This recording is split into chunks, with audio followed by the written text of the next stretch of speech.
Bonjour à tous, pour ce premier tutoriel Google Analytics, nous allons étudier comment analyser le taux de rebond. Le taux de rebond, on le voit ici, il est de 75%. On se demande quel est ce chiffre. Ce chiffre en fait représente le nombre de visiteurs qui sont venus sur votre site, n'ont consulté que leur page d'atterrissage et ont ensuite quitté le site sans naviguer à l'intérieur. Pour l'analyser, nous allons ensuite nous diriger donc dans la page et analyser la partie source de trafic, source, puis tout le trafic.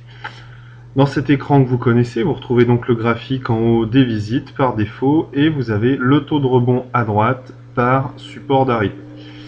On va passer sur le mode comparaison qui est ici, donc qui n'est pas forcément très souvent utilisé, puis taux de rebond. Comme vous le voyez, vous vous retrouvez avec un graphique qui indique au milieu la moyenne, donc qui est toujours de 75%, et les barres rouges, les sources qui ont tendance à faire augmenter ce pourcentage de taux de rebond, et en vert, celles qui ont tendance à le faire baisser. Comment l'analyser? On voit ici que Google va avoir tendance à augmenter légèrement, donc c'est ce que je vous disais, on est autour de 75% sur Google, alors qu'un trafic direct, lui, va plutôt le faire baisser, donc on voit 17%. On peut se dire que quelqu'un qui a mis par exemple en favori l'une de vos pages a tendance à aller consulter d'autres informations.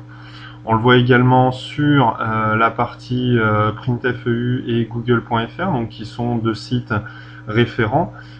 Les gens ont donc tendance à se dire que le contenu est qualifié et à naviguer plus en détail.